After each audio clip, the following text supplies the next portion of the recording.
दोस्तों, ये स्टोरी पूरी तरह से फिक्शनल है।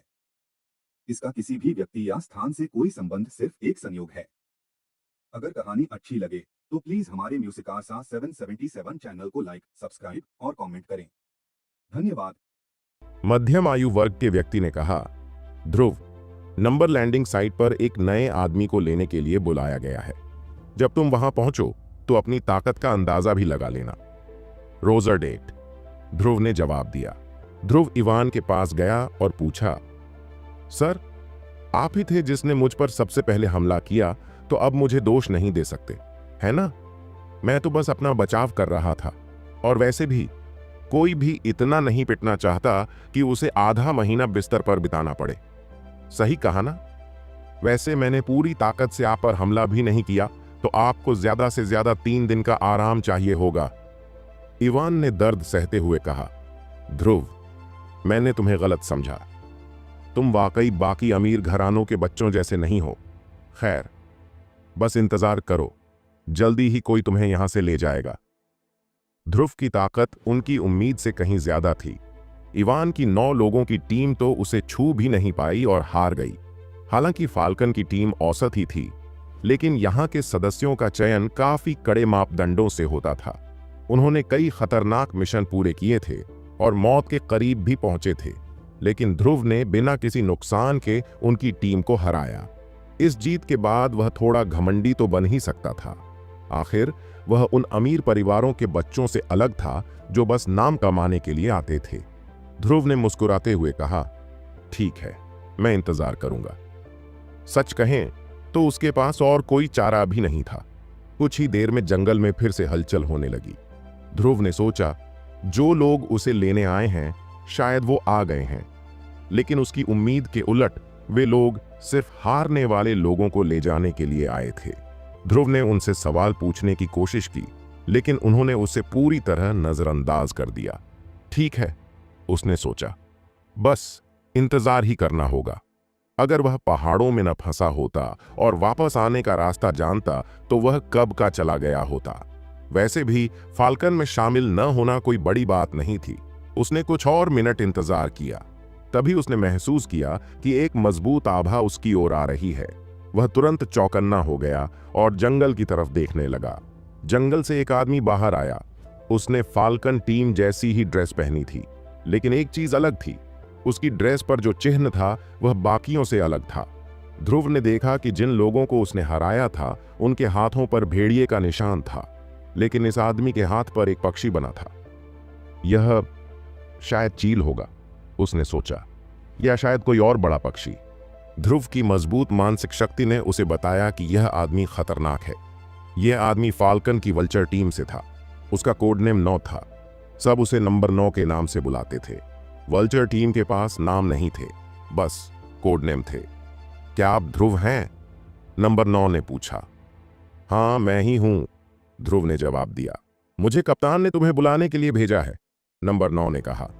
ध्रुव ने पूछा, क्या वो अब भी मेरा टेस्ट करना चाहते हैं या फिर अब भी मेरी जांच करने की सोच रहे हैं?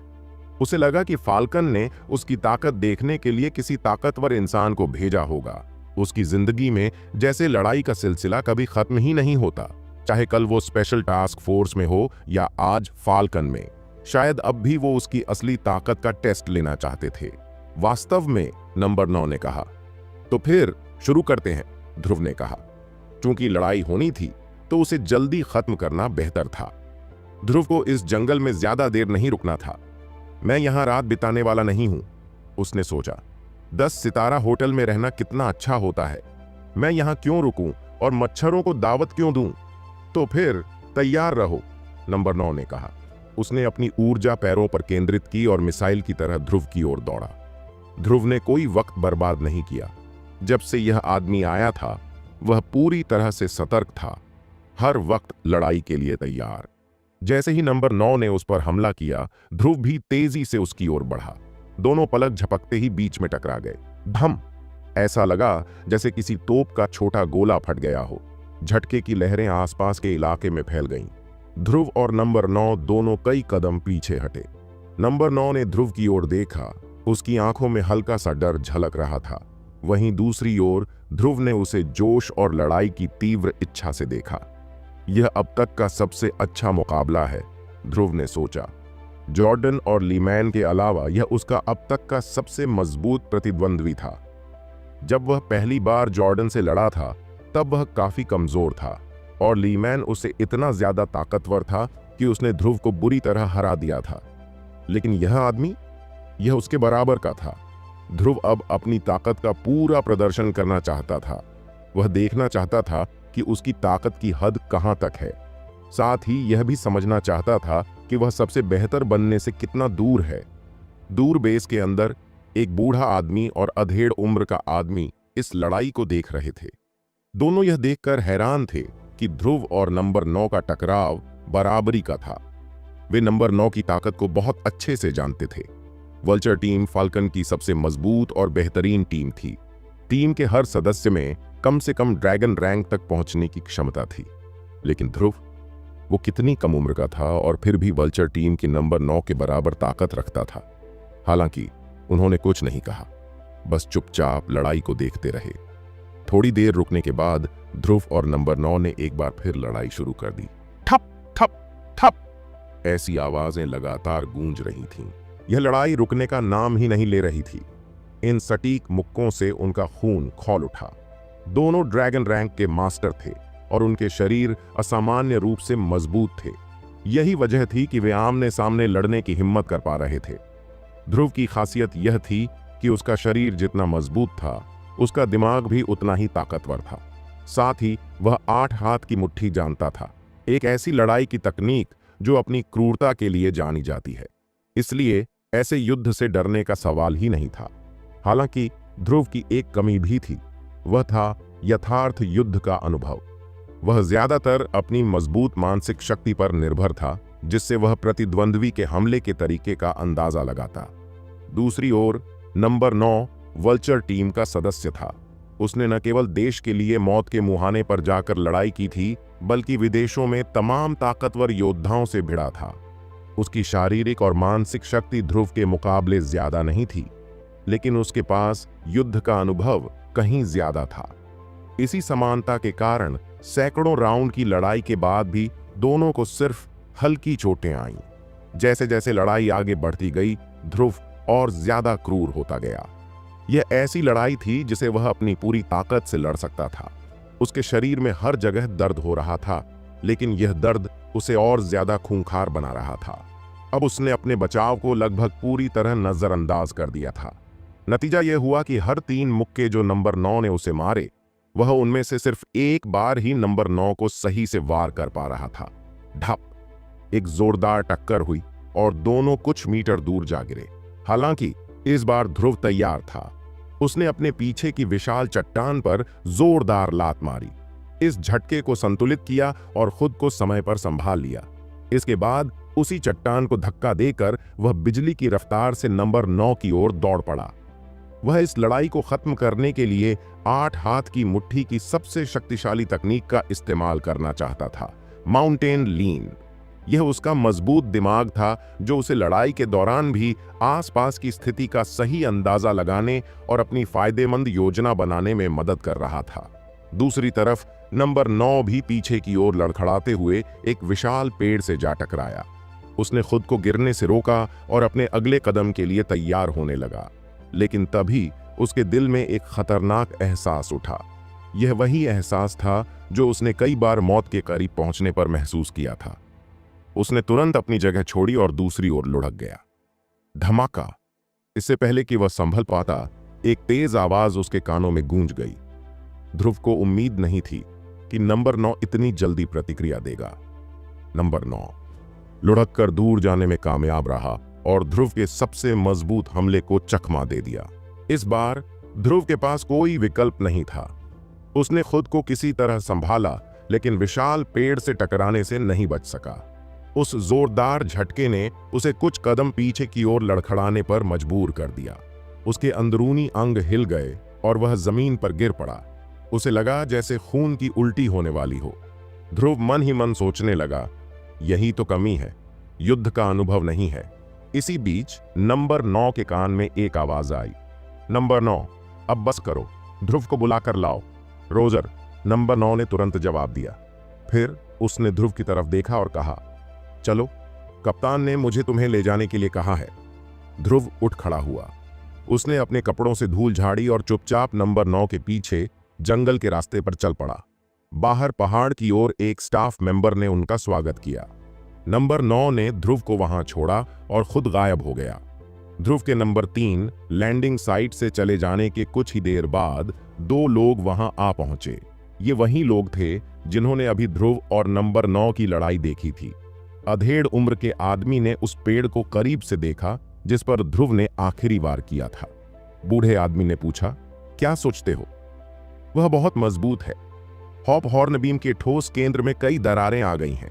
यह झटका ड्रैगन रैंक की ताकत से कहीं ज्यादा है। अगर नंबर 9 के पास अनुभव न होता तो यह वॉर उसे सीधे रिटायरमेंट के लिए भेज देता। हमें ध्रुव को जरूर रखना चाहिए, उसकी क्षमता जबरदस्त है, अधेड़ उम्र के व्यक्ति ने तारीफ में कहा। बूढ़े आदमी ने सिर हिलाते हुए कहा, मुझे पता है, ध्रुव को अभी लड़ाई का अनुभव नहीं है। वह अपनी ताकत को ठीक से नियंत्रित नहीं कर पाता। अगर वह ऐसा कर पाता तो वह बिना सोचे समझे वह आखिरी वार करने की कोशिश नहीं करता। अधेड़ आदमी मुस्कुराया और बोला, असल में यही उसकी क्षमता दिखाने का तरीका है। वह अभी 22 साल का भी नहीं है। अगर उसने खुद को निखारना जारी रखा तो वह भविष्य में उस स्टेप को पार कर सकता है। वह हमारे देश का रक्षक बन सकता है। बूढ़े आदमी की आवाज हल्के से कांपने लगी। जाहिर था वह भी सुनकर उत्तेजित था। एक रक्षक! अगर सोमरलैंड में ऐसा एक भी इंसान होता तो यह दुनिया के ताकतवर देशों की रैंकिंग बदलने के लिए काफी था। बूढ़े आदमी ने गहरी सांस लेते हुए पूछा, क्या तुम्हें ध्रुव की फाइल मिल पाई? अधेड़ आदमी ने जवाब दिया, स्पेशल टास्क फोर्स ने इसे अपने नियंत्रण में ले लिया है। इस पर उच्चतम स्तर की गोपनीयता लगाई गई है।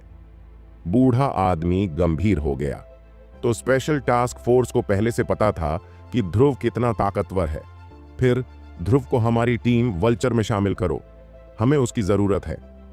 जिसका कोड नेम नंबर 10 है, उसे टीम के बाकी सदस्यों की तरह ही नॉर्मल बिहेवियर करने दो, बूढ़े आदमी ने कहा।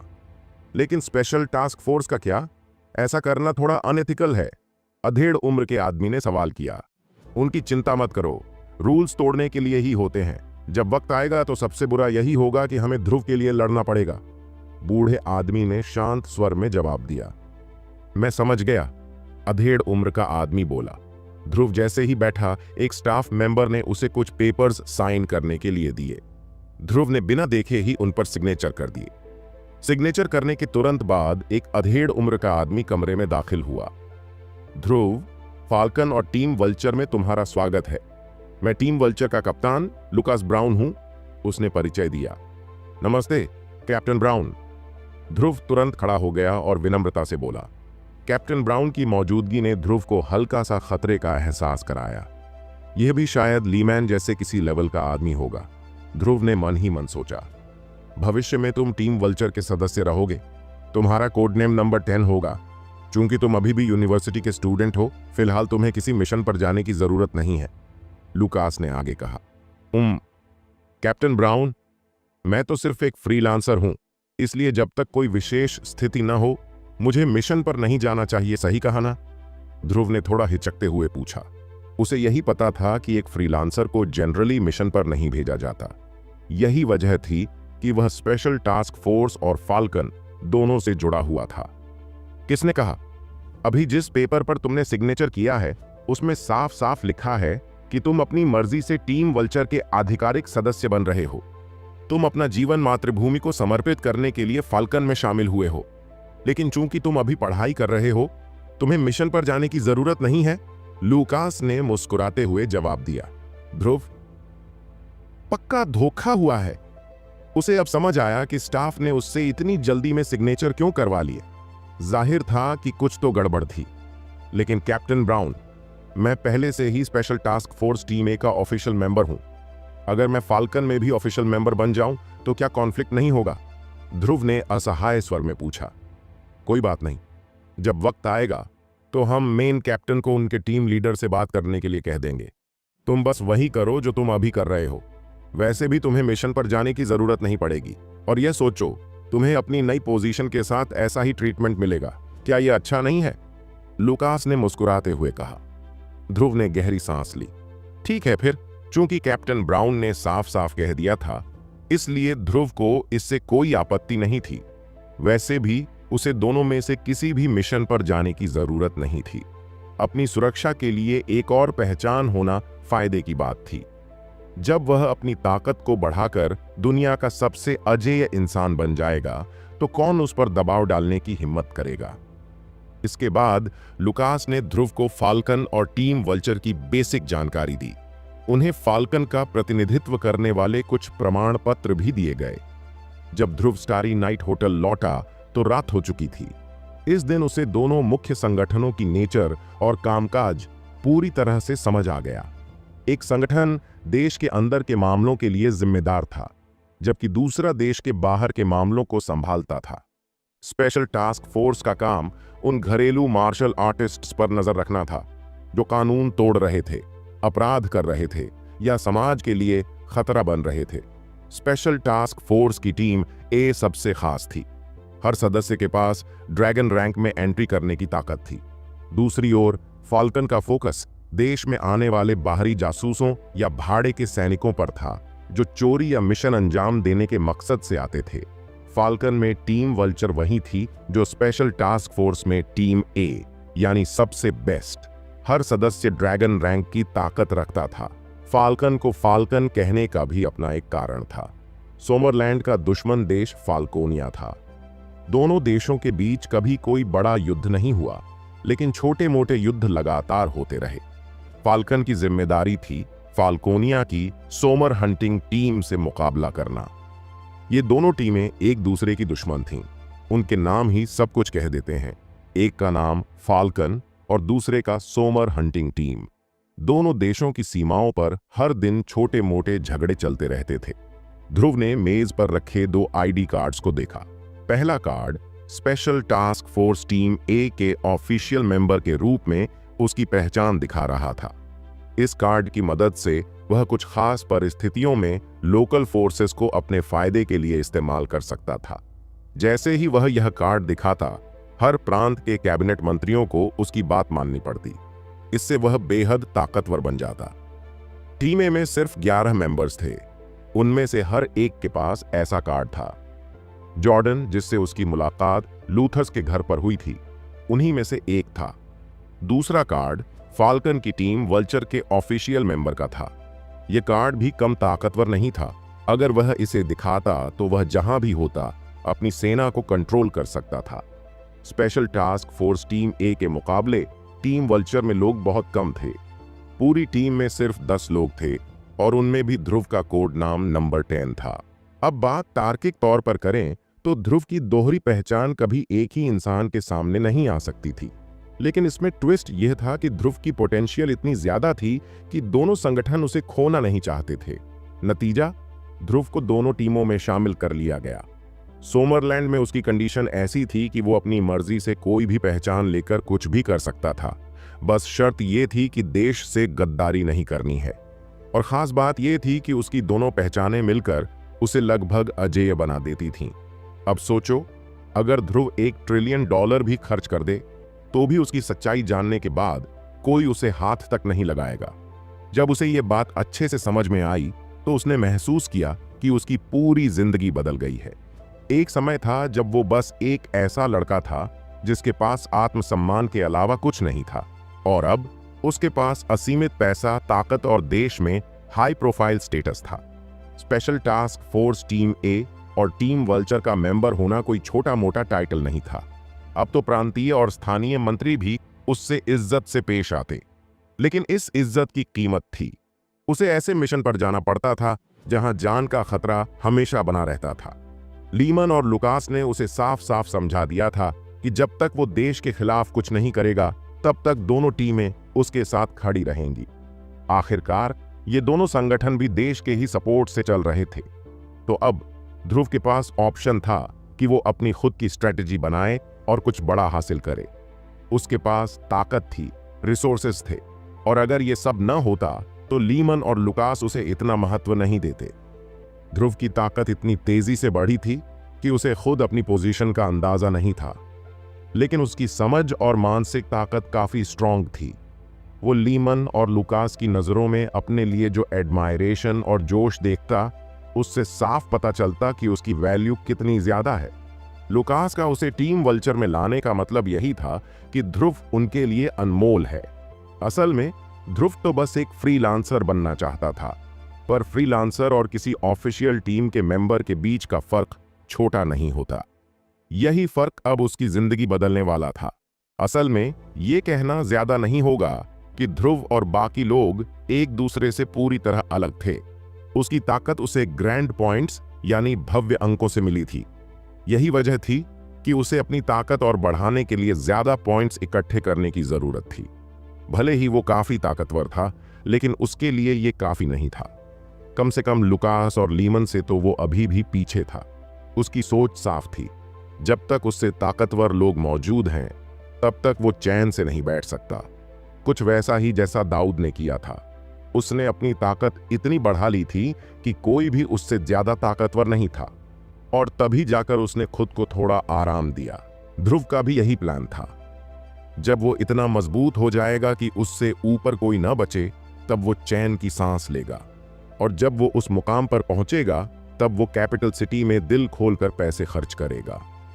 वो वहां कुछ घर खरीदने वाला था, एक ऐसी जगह जहां हर इंच जमीन सोने के भाव बिकती थी, और इसी दौरान उसके ग्रैंड पॉइंट्स तेजी से बढ़ने वाले थे। उधर तानिया स्प्रिंगफील्ड में उसके लिए और भी पॉइंट्स तैयार कर रही थीं। ध्रुव को पूरा यकीन था कि जल्द ही वो अपनी मेंटल पावर को भी लेवल अप कर पाएगा, और जब वो समय आएगा उसकी स्किल्स भी एक नए लेवल पर पहुंच जाएंगी। कैपिटल सिटी के एक आलीशान अपार्टमेंट में ध्रुव अपने अगले कदम की प्लानिंग में लगा था। उधर जैकरी अपने कमरे में बैठा था। उसके कंप्यूटर स्क्रीन पर एक खास वेब एड्रेस था जिसे उसने बड़ी मशक्कत से हासिल किया था। यह एड्रेस सिर्फ एक दिन के लिए वैलिड था, बाद ये हमेशा के लिए एक्सपायर हो जाता।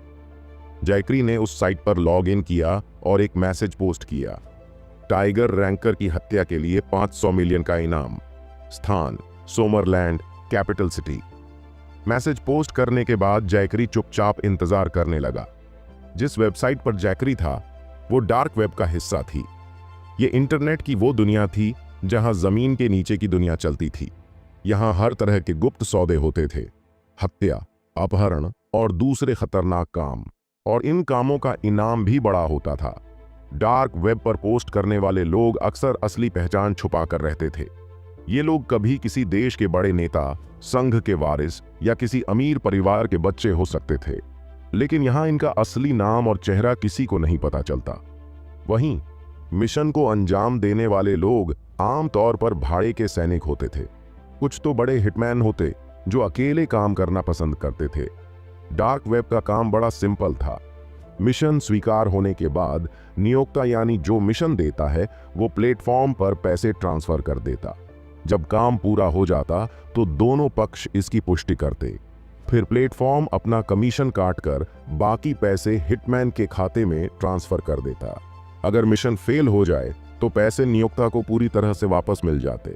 इस पूरी प्रक्रिया में नियोक्ता और हिटमैन कभी एक दूसरे से नहीं मिलते थे, और वे एक दूसरे से डायरेक्टली संपर्क भी नहीं कर सकते थे। इसी से नियोक्ता की पहचान पूरी तरह से सुरक्षित रहती थी। डार्क वेब की शुरुआत के बाद से अगर कोई मिशन फेल भी हो जाए तो नियोक्ता को कोई बड़ा नुकसान नहीं होता था। इसी वजह से डार्क वेब की पॉपुलैरिटी तेजी से बढ़ती चली गई। आज के समय में डार्क वेब उन अनगिनत भाड़े के सैनिकों और हथियारों का अड्डा बन चुका है जिन्हें अपना काम गुप्त तरीके से करना होता है। सिर्फ इतना ही नहीं, डार्क वेब हथियारों और भाड़े के ग्रुप्स को उनके मिशन की कठिनाई और सक्सेस रेट के आधार पर रैंकिंग भी देता है। जो लोग टॉप रैंक तक पहुंच जाते हैं वो भूमिगत दुनिया में बेहद मशहूर हो जाते हैं, लेकिन डार्क वेब की मौजूदगी ने दुनिया भर के देशों की नींद उड़ा दी है। हर देश इसे खत्म करने की कोशिश करता है क्योंकि इसके जरिए किसी भी समय किसी बड़े राजनेता या पब्लिक फिगर को टारगेट किया जा सकता है। मगर डार्क वेब का खात्मा करना आसान नहीं है। इसका एड्रेस हर दिन बदलता रहता है और इसे दुनिया के सबसे बेहतरीन हैकर्स मैनेज करते हैं। इसे ट्रैक करना या पूरी तरह मिटाना नामुमकिन सा है। इसी वजह से डार्क वेब दिन ब दिन और ताकतवर होता जा रहा है। टी-मैन स्टेन ने जैकरी को पहले ही वार्निंग दी थी कि उनकी 10 साल की सर्विस का टर्मिनेशन करीब है। फिलहाल उन्हें किसी भी तरह की परेशानी से बचना चाहिए। जैकरी स्टेन के खिलाफ खुलकर जाने की हिम्मत तो नहीं कर सकता था, लेकिन ध्रुव को ऐसे ही छोड़ देना भी उसके बस की बात नहीं थी। जब उसे पता चला कि ध्रुव कैपिटल सिटी आ रहा है, तो उसने इस मौके को भुनाने का प्लान बनाया। जैकरी ने डार्क वेब पर नियोक्ता के तौर पर एक मिशन पोस्ट करने का फैसला किया, ताकि वो इंटरनेशनल लेवल पर फेमस हथियारों को हायर कर सके। अगर मिशन सफल होता तो बहुत अच्छा, और अगर फेल भी हो जाता तो भी उससे ज्यादा फर्क नहीं पड़ता। मिशन पोस्ट करने के बाद जैकरी इंतजार करने लगा, लेकिन डार्क वेब से कोई रिस्पॉन्स नहीं मिला। उसके लिए यह थोड़ा हैरान करने वाला था। उसकी जानकारी के मुताबिक एक टॉप टाइगर रैंकर को मारने की एवरेज कीमत करीब $300 मिलियन होती थी, लेकिन उसने इसे बढ़ाकर 500 मिलियन कर दिया था। लॉजिकली देखा जाए तो इतनी बड़ी रकम के लिए मिशन तुरंत स्वीकार हो जाना चाहिए था। इसीलिए उसने सोचा था कि जल्द से जल्द कोई इसे एक्सेप्ट कर लेगा। लेकिन 1 घंटा बीत गया और अभी भी कोई रिस्पॉन्स नहीं आया। आखिर दिक्कत क्या है? जैकरी उलझन में था। यह पहली बार था जब उसने डार्क वेब पर कोई मिशन पोस्ट किया था।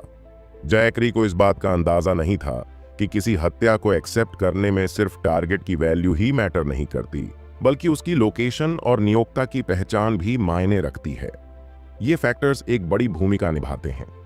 मिसाल के तौर पर, जब किसी टॉप टाइगर रैंक वाले को मारने की बात होती है, तो अगर तुलना की जाए तो एक ऐसा इंसान जो अकेला हो और जिसके पीछे कोई सपोर्ट ना हो, और दूसरा जो किसी विशाल परिवार का वारिस हो, उनके बीच बड़ा फर्क होगा। दूसरे केस में इनाम की रकम 10 गुना तक ज्यादा हो सकती है। जैकरी ने जो पोस्ट किया था उसमें सिर्फ एक नाम लिखा था, कोई और जानकारी नहीं। साथ ही लोकेशन भी सोमरलैंड की कैपिटल सिटी थी।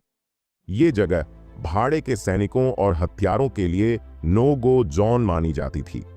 हर कोई जानता था कि सोमरलैंड के पास ऐसे स्पेशल संगठन हैं जिनका काम उनके जैसे बाहरी भाड़े के सैनिकों को खत्म करना था। सोलो काम करने वाले हथियारों के लिए हालात थोड़ा बेहतर थे, क्योंकि उनके टारगेट छोटे होते थे, लेकिन फिर भी जो थोड़े बहुत हिम्मत करके आते, उनमें से ज्यादातर वापस जिंदा नहीं लौटते। सिर्फ गिने चुने लोग ही यहां अपने मिशन को सक्सेसफुली पूरा कर पाते थे। भाड़े के सैनिकों की हालत तो और भी खराब थी।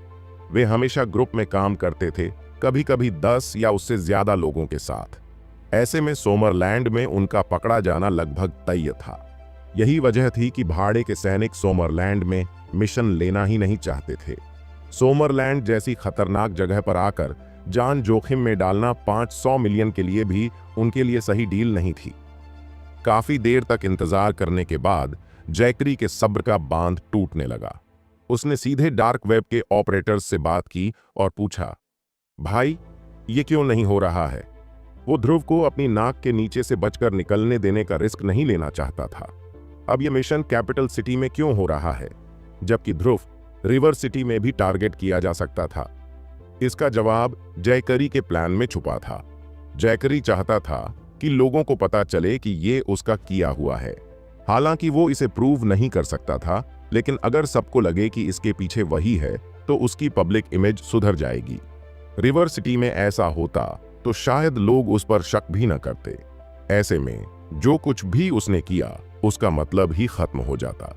जैकरी सिर्फ अपनी भड़ास नहीं निकालना चाहता था, उससे भी ज्यादा जरूरी ये था कि वो सबको एक सख्त मैसेज देना चाहता था।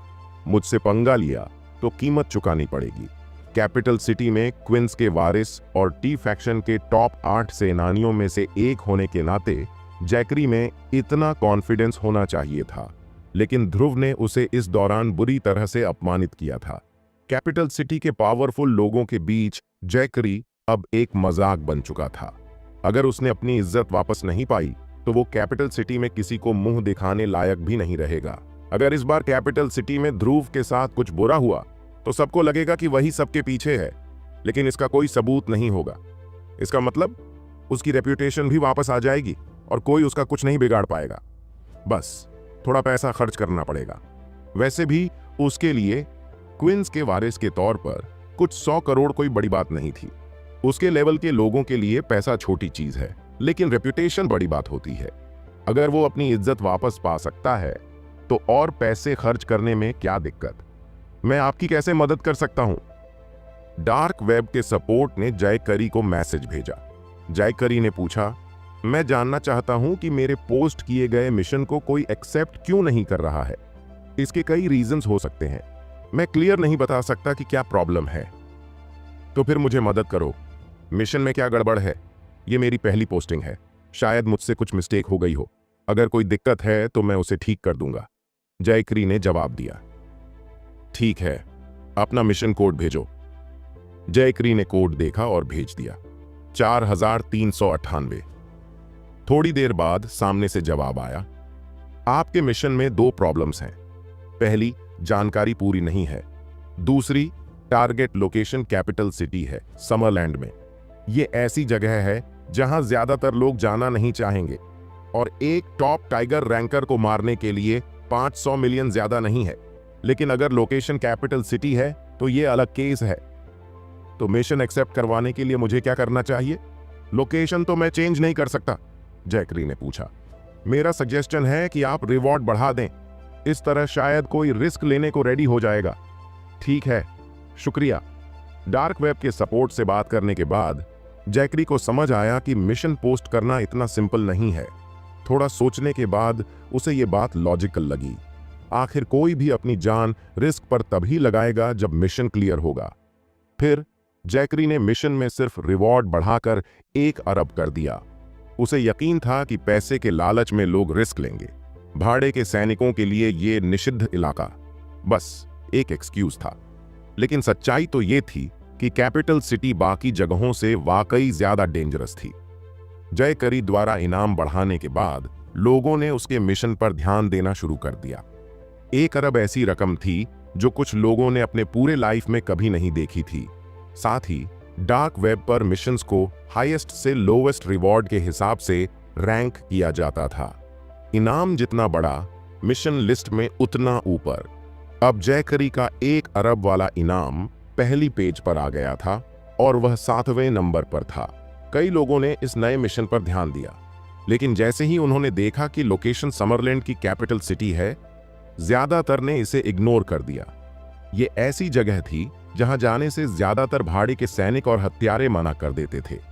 समरलैंड की कैपिटल सिटी को भाड़े के सैनिकों की निषिद्ध भूमि कहा जाता था। इस नाम के पीछे वजह थी वो सबक जो उन्होंने अपने खून से सीखे थे। हालांकि कुछ साहसी नौसिखिए और पागल लोग थे जिन्हें यह सब मजाक लगता था। निषिद्ध भूमि ऐसी कोई चीज होती नहीं है, उनका मानना था। ये लोग अंडरग्राउंड वर्ल्ड में अपना नाम बनाने के लिए डेस्परेट थे। साथ ही 1 अरब का इनाम उन्हें रिस्क लेने के लिए काफी लग रहा था। उनका सोचना था, अगर ये मिशन पूरा कर लिया तो पूरी दुनिया में कहीं भी चैन से रह सकते हैं।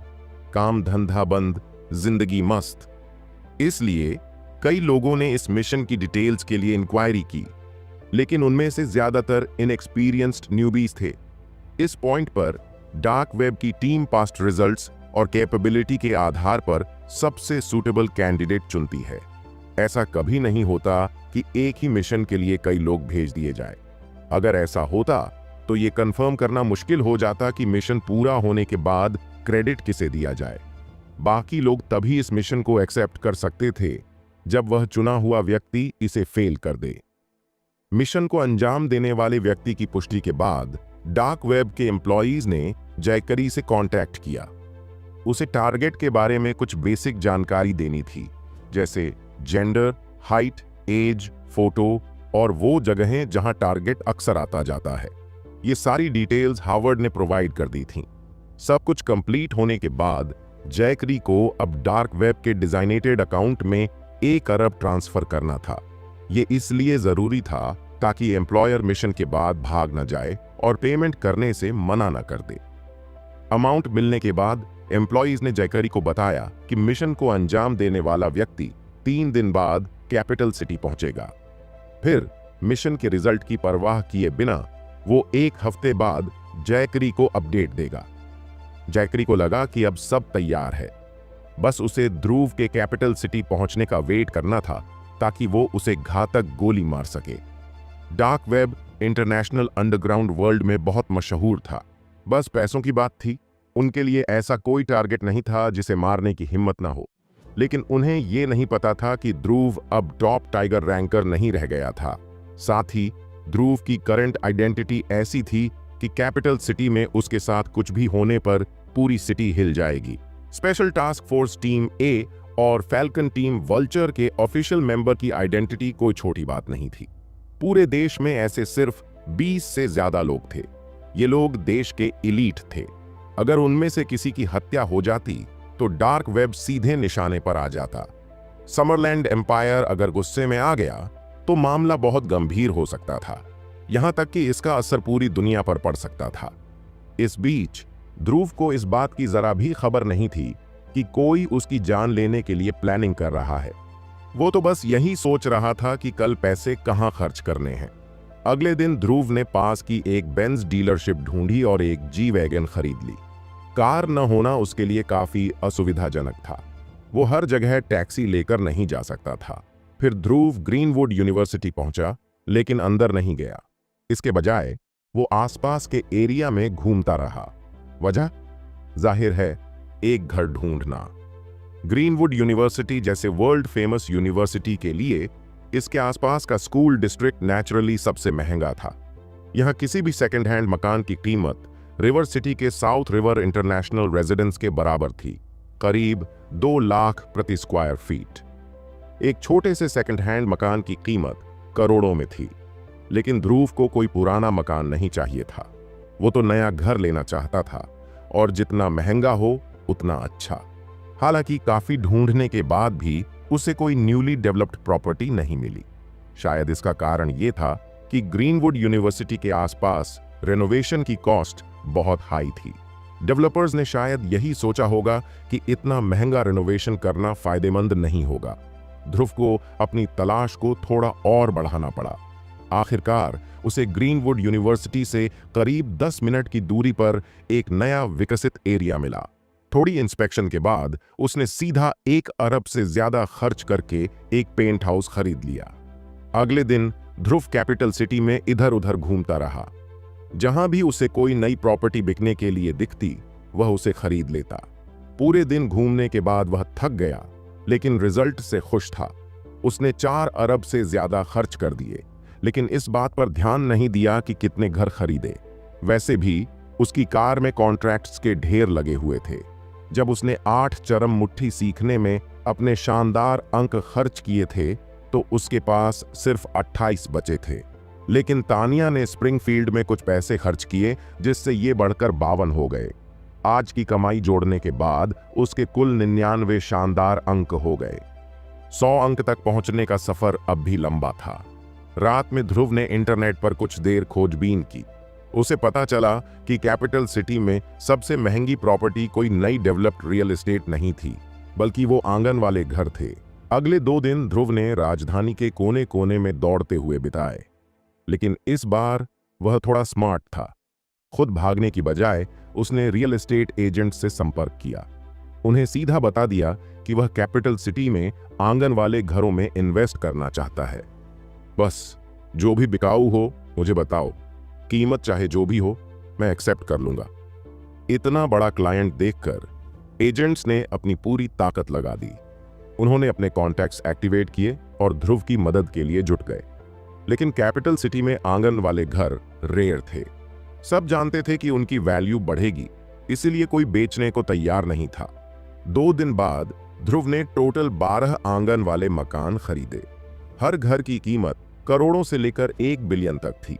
एक बहुत बड़ा आंगन वाला मकान, जिसे किसी राजकुमार का पुराना निवास बताया गया, ध्रुव ने करीब 2 बिलियन में खरीदा। 3 दिनों में स्प्रिंगफील्ड में तानिया के निवेश से जुड़े शानदार अंकों को जोड़कर उसकी टोटल पॉइंट्स 298 हो गए। इस स्पीड से वह कुछ ही दिनों में अपनी मेंटल स्ट्रेंथ को अपग्रेड कर सकता था। ध्रुव ने खरीदारी जारी रखने का प्लान बनाया, लेकिन तभी उसे साउथ रिवर यूनिवर्सिटी के चांसलर ओलिवर का कॉल आया। ओलिवर ने पूछा, क्या तुम कैपिटल सिटी पहुंच गए हो? अगर नहीं तो जल्दी आ जाओ, हम पिछले 3 दिनों से ग्रीनवुड यूनिवर्सिटी में हैं। ध्रुव के पास कोई ऑप्शन नहीं था। उसने अपने पर्सनल मैटर्स को पॉज पर रखा, लेकिन रियल एस्टेट एजेंट्स से कह दिया, अगर कोई आंगन वाला घर बिकाऊ हो तो मुझे कॉल करना। अगली सुबह ध्रुव ग्रीनवुड यूनिवर्सिटी पहुंचा। यह पहली बार था जब वह इतने मशहूर शैक्षणिक संस्थान में आया था। यूनिवर्सिटी के भव्य गेट और उसके आसपास घूमते छात्रों को देखकर ध्रुव को लगा कि ये जगह वाकई विश्व प्रसिद्ध शैक्षणिक संस्थान कहलाने लायक है। सिर्फ गेट ही साउथ रिवर यूनिवर्सिटी के गेट से कहीं ज्यादा भव्य था। हालांकि ध्रुव ने यह नहीं देखा कि जब वह यूनिवर्सिटी के गेट के सामने खड़ा था तो थोड़ी दूरी से 2 आंखें उसे घूर रही थीं। वह आदमी थोड़ा लंबा था, बेसबॉल कैप पहने हुए था। पहली नजर में कोई भी बता सकता था कि वह विदेशी है, लेकिन ग्रीनवुड यूनिवर्सिटी जैसे ग्लोबल इंस्टीट्यूट में विदेशी होना कोई खास बात नहीं थी, इसलिए किसी ने उस पर ध्यान नहीं दिया। ध्रुव बाकी छात्रों के साथ यूनिवर्सिटी में घुसने की कोशिश कर रहा था, लेकिन सिक्योरिटी गार्ड ने उसे रोक दिया। सर, मैं साउथ रिवर यूनिवर्सिटी से अकादमिक एक्सचेंज के लिए आया हूं, क्या आप मुझे अंदर जाने देंगे? ध्रुव ने सिक्योरिटी गार्ड से कहा, अगर आप साउथ रिवर यूनिवर्सिटी से हैं तो आपको अपने यूनिवर्सिटी के प्रभारी से कहना चाहिए कि वो आकर आपको रिसीव करे। गार्ड ने सख्ती से जवाब दिया। काफी समझाने के बाद भी गार्ड अपनी बात पर अड़ा रहा। आखिरकार ध्रुव के पास ओलिवर को बुलाने के अलावा कोई रास्ता नहीं बचा। ओलिवर को बाहर आने और ध्रुव को अंदर ले जाने में ज्यादा समय नहीं लगा। ध्रुव, तुम्हें यहां आने में इतना टाइम क्यों लग गया? चलते चलते ओलिवर ने पूछा। ध्रुव ने जवाब दिया, मिस्टर कार्सन, मुझे माफ करिए, मैं किसी वजह से रुक गया था। देखो, पैसा कमाना जरूरी है, लेकिन पढ़ाई को नजरअंदाज मत करो। तुम स्नातक होने के बाद आराम से पैसा कमा सकते हो, लेकिन अगर अभी पढ़ाई छोड़ दी तो भविष्य में स्कूल लौटने का मौका शायद न मिले। समझ गया मिस्टर कार्सन। आओ, हार्वर्ड और बाकी लोग क्लास में हैं। इस यात्रा का मकसद है कि तुम ग्रीनवुड यूनिवर्सिटी के लर्निंग एनवायरनमेंट और उनकी टीचिंग मेथड्स को अनुभव करो। साथ ही यह देखो कि हमारी यूनिवर्सिटी और इस टॉप इंस्टीट्यूट के बीच क्या अंतर है। जब तक कमियां नहीं समझोगे तब तक सुधार मुमकिन नहीं। जी, मैं समझता हूं, ध्रुव ने जवाब दिया। हालांकि उसने कहा कि वह समझ गया, लेकिन मन में थोड़ी नाराजगी थी। साउथ रिवर यूनिवर्सिटी इतनी बुरी नहीं थी, लेकिन ग्रीनवुड यूनिवर्सिटी के मुकाबले कुछ भी नहीं थी। यह ऐसा फर्क था जो एक रात में मिटाया नहीं जा सकता था।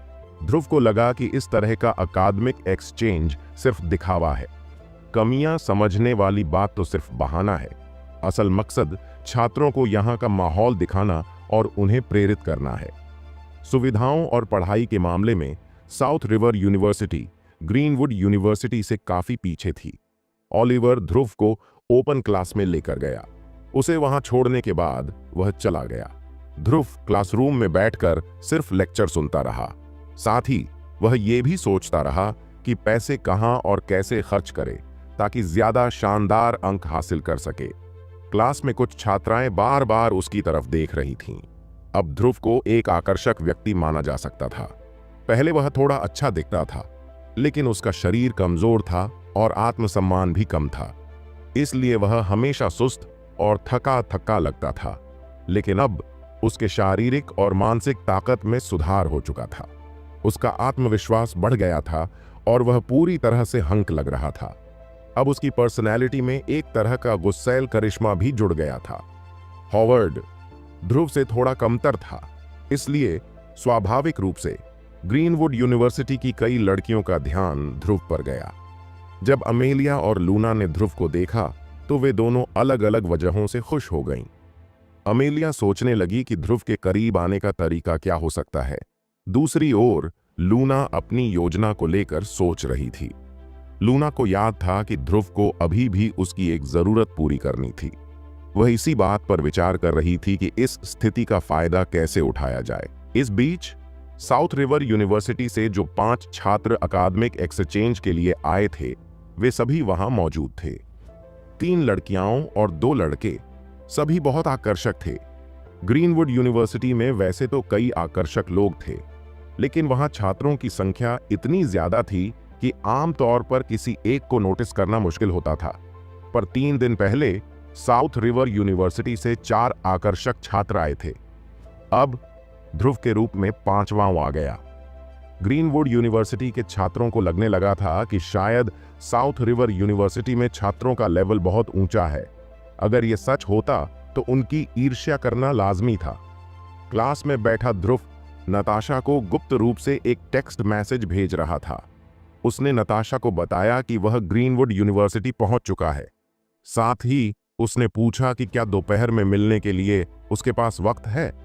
पहले जब भी ध्रुव नताशा को मैसेज करता तो वह कुछ सेकंड में जवाब दे देती थी, लेकिन इस बार कोई जवाब नहीं आया। शायद वह क्लास में थी और उसका फोन साइलेंट पर था। उसी वक्त क्लास में एक और व्यक्ति टेक्स्ट भेजने में बिजी था। वह हॉवर्ड था, जो जैकरी को मैसेज करके बता रहा था कि ध्रुव ग्रीनवुड यूनिवर्सिटी पहुंच गया है और अभी क्लास में है। पिछले 2 दिनों से जैकरी हर रोज हॉवर्ड से पूछ रहा था कि ध्रुव वहां है या नहीं। जैकरी पिछले बार की हार का बदला लेने के लिए बेचैन था। जैसे ही हॉवर्ड का मैसेज जैकरी को मिला, वह बहुत उत्साहित हो गया। ध्रुव आखिरकार ग्रीनवुड यूनिवर्सिटी पहुंच ही गया था। डार्क वेब के कर्मचारियों ने जैकरी को कल ही बताया था कि उनका किराए का हत्यारा कैपिटल सिटी तो पहुंच चुका है, लेकिन उसे लक्ष्य नहीं मिला है। जब जैकरी ने हॉवर्ड से पूछा था तो पता चला कि ध्रुव अब तक यूनिवर्सिटी नहीं पहुंचा था। इससे जैकरी थोड़ा परेशान हो गया था। अब जब ध्रुव वहां आ चुका है तो जैकरी को अगले 2 दिनों में परिणाम की उम्मीद थी। उसने सोचा कि अगर ध्रुव को मारा नहीं जा सकता तो कम से कम उसे इतना घायल कर दिया जाए कि वह हमेशा के लिए अपाहिज हो जाए। जैकरी ने डार्क वेब के लोगों से साफ कहा था कि अगर ध्रुव को गंभीर रूप से विकलांग बना दिया गया तो मिशन को सफल माना जाएगा। अब सब कुछ ठीक लग रहा था और जैकरी सिर्फ परिणाम का इंतजार कर रहा था। उसे यकीन था कि जल्द ही उसकी बेइज्जती का बदला पूरा हो जाएगा। इस बीच जैकरी ने टी फैक्शन की पार्टियों में जाना भी लगभग बंद कर दिया था। जैसे ही वह किसी पार्टी में जाता, लोग रिवर सिटी की घटना पर उसका मजाक उड़ाने लगते, खास तौर पर टॉड मोल्सली, जो हर मौके पर उसे नीचा दिखाने में कोई कसर नहीं छोड़ता था। जैकरी को यह बात खासकर चुभती थी। सुबह की क्लास जल्दी खत्म हो गई। नताशा ने क्लास के बीच में ही ध्रुव का मैसेज देख लिया था और उसने लंच के लिए हाँ कर दी थी। तभी अमेलिया ध्रुव के पास आई और बोली, ध्रुव, चलो साथ में लंच करते हैं। अमेलिया ध्रुव के करीब आना चाहती थी। उसे लगा अगर उसने पहल नहीं की तो ध्रुव उससे दूर हो जाएगा। थोड़ी दूर खड़ी लूना अमेलिया को टेढ़ी नजरों से देख रही थी। ध्रुव ने मुस्कुराते हुए कहा, मुझे माफ करना अमेलिया, मैं दोपहर में किसी और से मिलने वाला हूं, अगली बार सही। अमेलिया ने फौरन पूछा, किससे मिलने वाले हो, कौन है वो? ध्रुव ने जवाब दिया, मेरी सीनियर हाई स्कूल की दोस्त, अब वो ग्रीनवुड में पढ़ रही है। अमेलिया ने थोड़ा निराश होकर कहा, ठीक है, लेकिन अगली बार मुझे जरूर लंच पर ले जाना होगा। अमेलिया के लिए यह नया अनुभव था। अब तक वह हमेशा दूसरों को रिजेक्ट करती थी, लेकिन आज उसे खुद रिजेक्शन का सामना करना पड़ा। यह पहली बार नहीं था कि ध्रुव ने उसे मना किया था। यहां तक कि जब उसने खुद से उसे अप्रोच किया तब भी ध्रुव ने उसे ठुकरा दिया। यह बात उसके आत्मविश्वास को झटका देने वाली थी। ध्रुव ने हंसते हुए कहा, बिल्कुल, अगली बार जरूर। ध्रुव के चले जाने के बाद लूना उसके पास आई। उसने कहा, ध्रुव, हमारे बीच जो समझौता हुआ था उसे भूलना मत। ध्रुव ने थोड़ा हैरान होकर पूछा, कौन सा समझौता? लूना ने नाराजगी भरे लहजे में कहा, तुम्हें मेरी एक और मांग पूरी करनी है।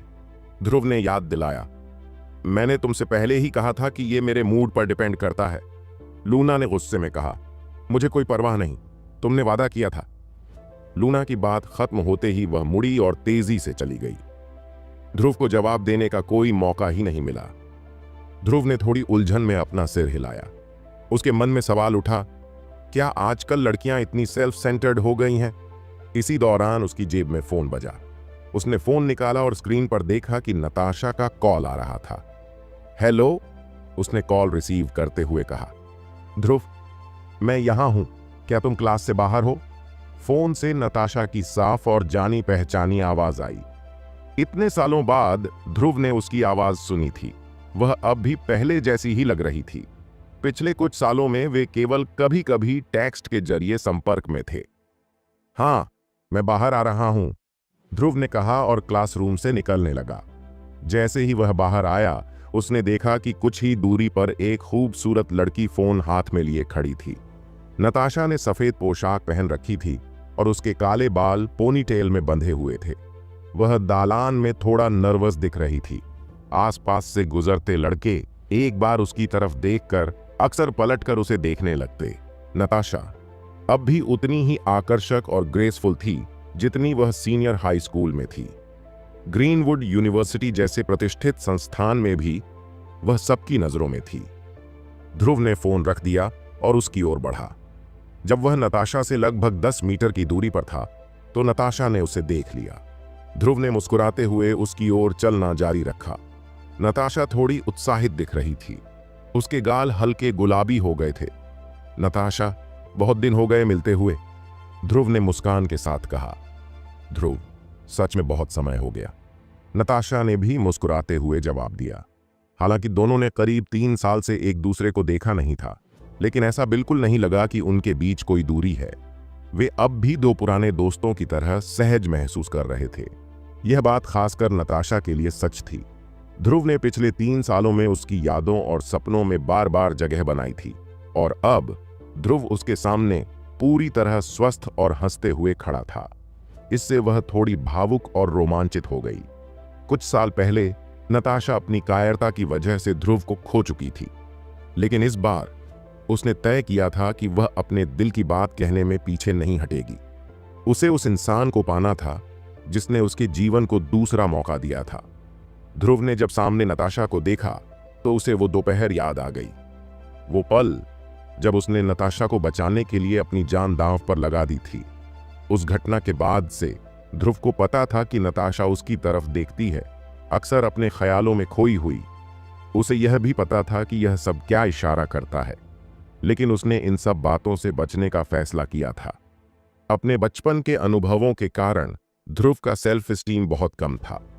वह इन बातों का सामना करने से डरता था। भले ही उसे पता था कि नताशा को उस पर क्रश है, उसने कभी अपनी तरफ से कोई कदम उठाने की हिम्मत नहीं की। ध्रुव को हमेशा लगता था कि नताशा बहुत परफेक्ट है, इतनी परफेक्ट कि जब भी वह उसके पास खड़ा होता उसे लगता कि वह बस एक साधारण इंसान है। इसलिए वह कभी भी नताशा के बारे में ज्यादा सोचने की हिम्मत नहीं कर पाया। उसके दिल में हमेशा डर था कि कहीं वह अपनी लिमिट्स क्रॉस न कर दे। यही वजह थी कि उसने नताशा की जगह काव्या को चुना। कम से कम उसे ऐसा लगता था कि काव्या उसकी बराबरी की है। उसने सोचा कि काव्या के साथ उसका रिश्ता स्थिर रहेगा, वे शादी करेंगे और एक सादा सा जीवन बिताएंगे। लेकिन जब उसने काव्या के साथ डेट करना शुरू किया तो वह पूरी तरह से उसे समर्पित हो गया। यहां तक कि जब काव्या ने उसे नताशा से दूर रहने के लिए कहा तो उसने बिना कोई सवाल किए उसकी बात मान ली। फिर भी चीजें वैसी नहीं हुई जैसा उसने सोचा था। ध्रुव को उम्मीद थी कि वक्त के साथ नताशा के लिए उसकी फीलिंग्स खत्म हो जाएंगी, लेकिन इस समय जब वह नताशा की आंखों में देख रहा था तो उसे वही प्यार महसूस हो रहा था जो उसने कई साल पहले देखा था। बल्कि अब उस प्यार की गहराई और भी ज्यादा बढ़ चुकी थी। सच कहें तो एक इंसान होने के नाते ध्रुव इस पल से गहराई से प्रभावित हुआ। यह कोई साधारण बात नहीं थी कि नताशा जैसी परफेक्ट लड़की ने उसके लिए अपनी फीलिंग्स इतने सालों तक बिना बदले बनाए रखी। यह वही नताशा थी जिसने कभी किसी को अपने करीब नहीं आने दिया। वहीं दूसरी तरफ काव्या, जो हमेशा उसके साथ रहती थी, ने आखिरकार उससे ब्रेकअप करने का फैसला किया। लेकिन नताशा 3 सालों तक बिना उसे देखे भी वह वैसी ही बनी रही। ग्रीनवुड यूनिवर्सिटी में तो निस्संदेह साउथ रिवर यूनिवर्सिटी से भी ज्यादा हैंडसम लड़के होंगे। यह सोचना भी असंभव था कि नताशा को वहां कोई और पसंद नहीं आया होगा, और फिर भी वह अब भी ध्रुव के लिए वही फीलिंग्स रखती थी। यह सब देखकर ध्रुव का दिल चाहता था कि वह उसे अपनी बाहों में भर ले, लेकिन उसने खुद को रोक लिया। वे अब भी किसी रिश्ते में नहीं थे। 3 साल पहले जब वे पहली बार मिले थे तो उनकी बातचीत पूरी तरह से सामान्य थी, जैसे दो पुराने दोस्त आपस में मिल रहे हों। एक दूसरे का अभिवादन करने के बाद वे साथ साथ चल दिए। जैसे ही वे आगे बढ़े, आसपास खड़े स्टूडेंट्स फुसफुसाते हुए बात करने लगे। हे भगवान, ये नताशा है ना, हमारी इंग्लिश स्कूल की सबसे सुंदर लड़की। उसके साथ वो लड़का कौन था? क्या कोई उसे जानता है? मुझे लगता है कि वह SRU साउथ रिवर यूनिवर्सिटी का एक्सचेंज स्टूडेंट है। वह हमारी क्लास में है। SRU, लेकिन वह हमारे स्कूल की है। हम किसी बाहरी को उसे ले जाने नहीं दे सकते। तुम लोग क्या कह रहे हो? वो फायदा उठा रहा है या नहीं, इससे क्या फर्क पड़ता है? वह लड़का बहुत अच्छा दिखता है ना? हाँ, और वह नताशा के साथ एकदम परफेक्ट लगता है। फैंटास्टिक फोर से कम तो नहीं है? पास खड़ी एक लड़की ने जवाब दिया। तो क्या हुआ अगर वह हैंडसम है या अच्छा है? वह फिर भी दूसरे स्कूल का है। वह हमारे विश्वविद्यालय की सबसे सुंदर लड़की है। हम किसी बाहरी लड़के को उसे ले जाने नहीं दे सकते। इससे हमारे स्कूल के लड़कों की क्या इज्जत रह जाएगी? सही कहा, यह बड़ी खबर है। मुझे तुरंत हैनली को बताना होगा। वो पहले से ही नताशा पर नजर गड़ाए हुए है। जब उसे यह पता चलेगा तो वह इतनी आसानी से उसे जाने नहीं देगा। मैंने तो पहले ही कहा था, नताशा का एक बॉयफ्रेंड है, इसीलिए उसने उन लड़कों को रिजेक्ट किया जो उसका पीछा कर रहे थे। उनके बिहेवियर से साफ पता चलता है कि वो दोनों एक दूसरे को लंबे समय से जानते हैं। तो क्या हुआ अगर वो एक दूसरे को जानते हैं? बस खबर फैलाना शुरू कर दो। इससे पहले कि ग्रीनवुड यूनिवर्सिटी की सबसे खूबसूरत लड़की को SRU का कोई लड़का ले जाए। ध्रुव और नताशा को इस बात का बिल्कुल अंदाजा नहीं था कि चलते हुए उन पर कितनी नजरें टिकी थीं। खासकर इसलिए क्योंकि नताशा ग्रीनवुड यूनिवर्सिटी में काफी फेमस थी। हालांकि उन्होंने इन सब बातों की परवाह न करते हुए यूनिवर्सिटी कैंपस के बाहर एक खाने की जगह ढूंढ ली। खाने के बाद नताशा ने ध्रुव को ग्रीनवुड यूनिवर्सिटी घुमाई। ग्रीनवुड दुनिया की सबसे प्रतिष्ठित यूनिवर्सिटीज में से एक थी। इसका कैंपस बहुत बड़ा था। दोनों ने कई जगहों पर घूमने के बाद एक कृत्रिम झील के किनारे आराम किया। यह जगह शांति के लिए जानी जाती थी। ग्रीनवुड के जोड़ों के लिए यह काफी पॉपुलर थी, लेकिन ज्यादातर लोग रात में ही यहां आते थे। दिन के वक्त यहां लोग कम ही दिखते थे। धूप तेज होती थी और अगर कोई कपल यहां आता भी था तो उन्हें अपनी प्राइवेसी का बहुत ख्याल रखना पड़ता था। ध्रुव, नताशा ने अचानक कहा। हाँ, ध्रुव ने उसकी तरफ देखा। मुझे लगता है कि तुम बहुत बदल गए हो, नताशा ने हल्की मुस्कान के साथ कहा। किस तरह? ध्रुव ने पूछा। तुम अब ज्यादा स्ट्रांग लगते हो, ज्यादा कॉन्फिडेंट हो। और नताशा ने थोड़ी झिझक के बाद कहा, तुम ज्यादा हैंडसम भी हो गए हो।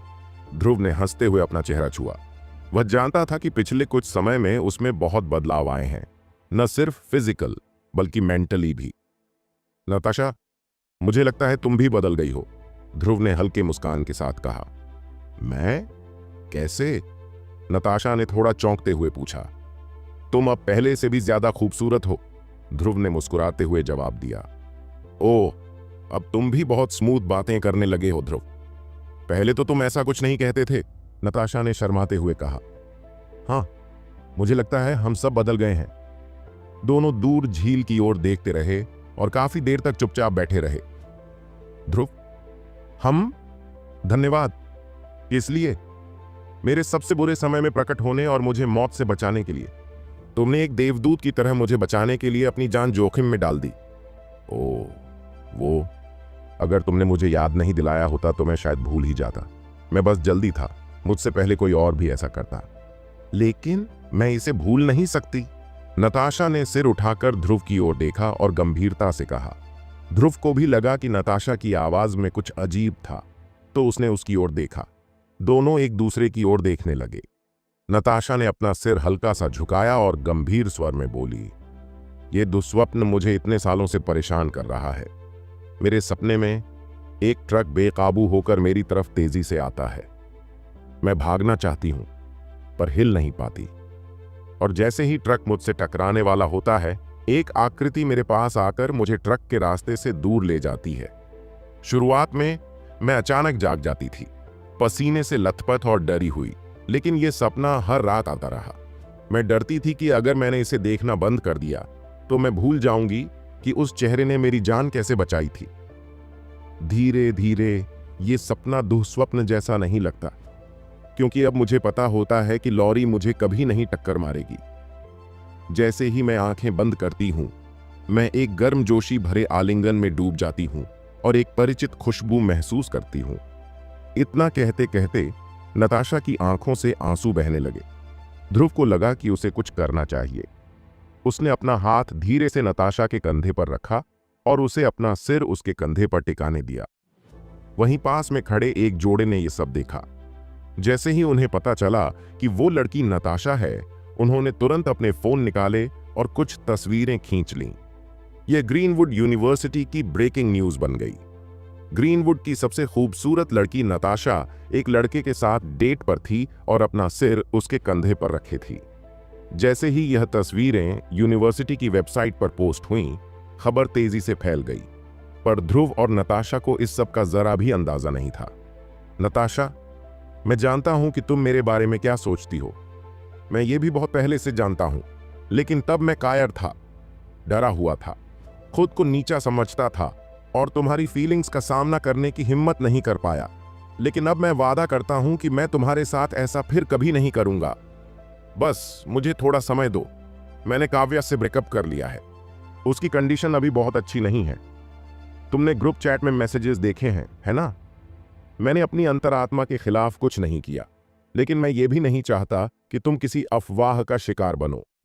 मैं ये नहीं चाहता कि लोग सोचें कि मैंने काव्या को इसलिए छोड़ा क्योंकि हम दोनों साथ थे और इसी वजह से वो मानसिक रूप से परेशान है। ये तुम्हारे साथ अन्याय होगा। अगर मैं तुम्हारे साथ हूं तो मैं तुम्हें सबसे अच्छा देना चाहता हूं। क्या तुम मुझ पर भरोसा करोगी? मैं वादा करता हूं कि इस बार मैं भागूंगा नहीं। ठीक है, मैं तुम्हारा इंतजार करूंगी, नताशा ने धीरे से कहा। उस दोपहर ध्रुव और नताशा अपनी अपनी क्लास अटेंड करने चले गए। उन्हें इस बात की कोई खबर नहीं थी कि वो अब एक बड़े हंगामे के किरदार बनने वाले हैं। जब दोनों क्लास पर ध्यान दे रहे थे, उसी समय ग्रीनवुड यूनिवर्सिटी के कैंपस फोरम पर एक पोस्ट डाली गई। ग्रीनवुड यूनिवर्सिटी की सबसे खूबसूरत लड़की नताशा यंग को कैंपस में एक अजनबी के साथ डेट पर देखा गया। पोस्ट में ध्रुव के कंधे पर नताशा के सिर की तस्वीरें भी लगी थीं। फोरम के यूजर्स ये देखकर हैरान रह गए। पोस्ट को दसियों हजार बार देखा गया और हजारों कमेंट्स आए। ये पोस्ट तुरंत ग्रीनवुड यूनिवर्सिटी के सबसे चर्चित पोस्ट्स में से एक बन गया। छात्रों ने इसे ग्रुप्स और सोशल मीडिया पर शेयर करना शुरू कर दिया। अब हर किसी के दिमाग में बस एक ही सवाल था, ये लड़का कौन है? लोग ध्रुव को ढूंढने लगे। आखिरकार उसकी नई क्लास के कुछ क्लासमेट्स ने, जिन्होंने उसे नताशा के साथ देखा था, ये कंफर्म कर दिया कि वो रहस्यमय अजनबी कौन था। थोड़ी ही देर में कैंपस फोरम पर एक और पोस्ट आ गई। ग्रीनवुड यूनिवर्सिटी की सबसे खूबसूरत लड़की को SRU के एक्सचेंज छात्र ध्रुव ने ले लिया। यह एक छोटा लेकिन चौंकाने वाला पोस्ट था। ग्रीनवुड यूनिवर्सिटी में कोई भी लेख जो नताशा से जुड़ा होता, खासकर गॉसिप वाला, तुरंत ट्रेंड करने लगता। ऐसी अफवाहें पहले भी थीं कि ग्रीनवुड यूनिवर्सिटी के फैंटास्टिक फोर में से एक हेनली चेज नताशा का बॉयफ्रेंड है। यह भी कहा जाता था कि हेनली ने खुलेआम नताशा को अपनी देवी कहा था और किसी को भी उस पर नजर डालने की इजाजत नहीं थी।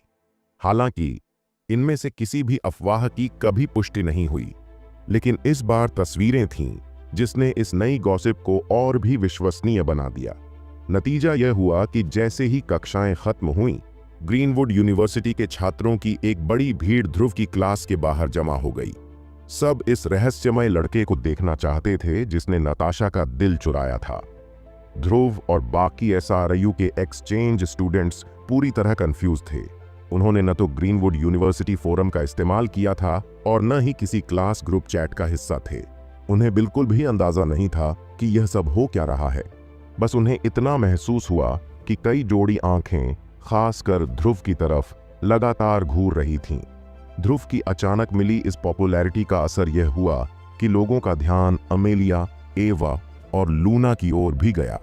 जल्द ही भीड़ को एहसास हुआ कि SRU की तीनों लड़कियां भी अलौकिक सुंदरियां हैं। इस पर सबने दक्षिण नदी के सुंदरता के प्रतीक वाली पुरानी कहावत को सच मान लिया। बहुत से लड़कों की नजरें अब अमेलिया और बाकी लड़कियों पर थीं, जिसका सीधा मतलब था कि 5 एक्सचेंज स्टूडेंट्स में हॉवर्ड को सबसे कम ध्यान मिला। इस बीच नताशा की कई क्लासमेट्स ने उससे इस गॉसिप की सच्चाई जाननी चाहिए, लेकिन नताशा ने न कुछ स्वीकार किया और न ही कुछ बताया। वह चाहती थी कि लोग अंदाजा लगाते रहें, लेकिन ध्रुव ने अभी तक उनके रिश्ते की पुष्टि नहीं की थी और उसने नताशा से कहा था कि वह थोड़ा इंतजार करे। हालांकि नताशा ने इन अफवाहों का खंडन भी नहीं किया। इससे यूनिवर्सिटी कैंपस में और भी ज्यादा गॉसिप फैलने लगी, लेकिन ध्रुव पर इसका कोई असर नहीं हुआ। क्लास खत्म होते ही वह बिना वक्त बर्बाद किए कैंपस से बाहर निकल गया। उसे अपनी पढ़ाई पर फोकस करना था और उसके पास गॉसिप में पड़ने का समय नहीं था। यूनिवर्सिटी के गेट से बाहर निकलते ही वह सीधे अपनी पार्किंग में गया, अपनी गाड़ी स्टार्ट की और वहां से चला गया। दोस्तों, आपको यह एपिसोड कैसा लगा हमें कमेंट करके जरूर बताएं और इस वीडियो को लाइक और शेयर करना ना भूलें। चलिए मिलते हैं एक नए एपिसोड के साथ।